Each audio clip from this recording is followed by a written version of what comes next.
ईसाई धर्मावलंबियों के पवित्र उत्सव क्रिसमस के पहले शनिवार को जुबली मोड़ में ईसाई धर्मावलंबियों की तरफ से एक कार्यक्रम का आयोजन किया गया। यहां मंत्री मलाई घटक अतिथि के रूप में उपस्थित थे। उन्होंने यहां उपस्थित लोगों के साथ केक काटा और सभी को आगामी क्रिसमस की शुभकामनाएं दी। उन्होंने कहा कि राज्य की मुख्यमंत्री ममता बनर्जी के निर्देश में वे लोगों के लिए काम कर रहे हैं और जिस तरह पूरे राज्य के साथ साथ आसनसोल का विकास हुआ है वो सब देख रहे हैं। उन्होंने कहा कि बहुत जल्द आसनसोल के लोगों को 2 मेडिकल कॉलेज हॉस्पिटल मिलेंगे। इसके अलावा सड़क, स्ट्रीट लाइट सहित और भी कई विकास के काम हुए हैं और भविष्य में भी होंगे। প্রকল্প সাধারণ মানুষের জন্য তিনি করে দিয়েছেন। আজকে অনেক বোনেরা মায়েরা এখানে আছেন, অনেকেই হয়তো লক্ষ্মীর ভান্ডারের সুযোগ সুবিধা পান। প্রতি মাসে প্রথম সপ্তাহে অল্প হলেও মমতা বন্দ্যোপাধ্যায় কিন্তু আপনাদেরকে লক্ষ্মীর ভান্ডার পৌঁছে দেন আপনাদের ব্যাংক অ্যাকাউন্টে। এবং একটা পরিবারে যদি 2 জন বোন থাকেন বা মা থাকেন বা 3 জন থাকেন তাহলে 3000 টাকা 2000 টাকা প্রতি মাসে কিন্তু পান।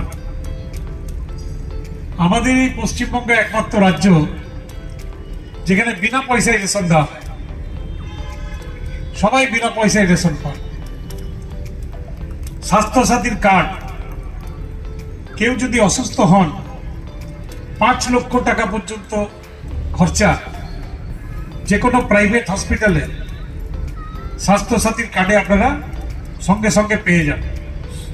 এটা আমাদের এখানে অনেক বড় হাসপাতাল হয়েছে, হেলথ ওয়ার্ল্ডের হাসপাতাল হয়েছে, প্রায়ই আমাদের কাছে আসেন, আমরা ফোন করে বলে দিই, সঙ্গে সঙ্গে তারা চিকিৎসার সুযোগ পাচ্ছেন এবং অসুস্থ মানুষটি সুস্থ হয়ে বাড়ি ফিরে আসছে।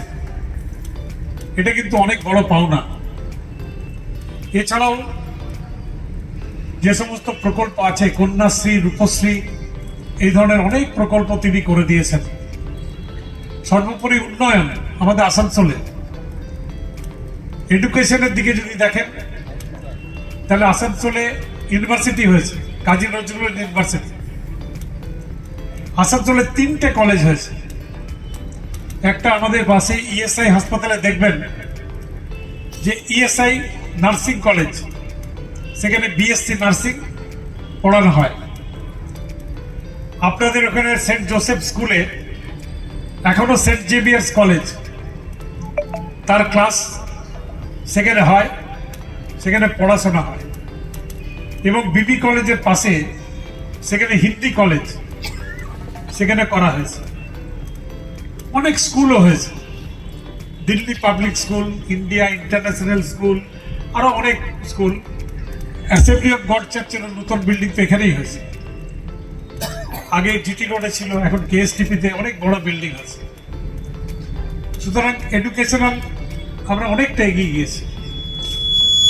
মেডিকেলে সুপার স্পেশালিটি হসপিটাল হচ্ছে আসানসোল, বিনা পয়সাতে সেখানে চিকিৎসা হয়। দেখবেন 6 তলা বিল্ডিং, অনেক ডাক্তার, অনেক নার্স সেখানে অ্যাপয়েন্টেড হয়েছে। পাশে ইএসআই হাসপাতাল, অনেক উন্নতি হয়েছে। এছাড়াও ইএসআই হাসপাতালে মেডিকেল কলেজ হচ্ছে।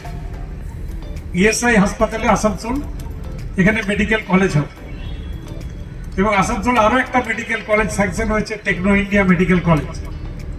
সুতরাং আগামী দিনে আমাদের শহরে আমরা 2 মেডিকেল কলেজ পেতে চলেছি। তো শিক্ষা ক্ষেত্রে, স্বাস্থ্য ক্ষেত্রে আমরা অনেক এগিয়েছি। এবং ইনফ্রাস্ট্রাকচার আপনি দেখছেন, আমাদের সামনে যে রাস্তাটা, আগে একটা ছোট্ট রাস্তা ছিল, এখন কত চওড়া, কত বড় রাস্তা হয়েছে। বিভিন্ন জায়গায় ব্রিজ, স্ট্রিট লাইট থেকে শুরু করে সমস্ত কিছু হয়েছে।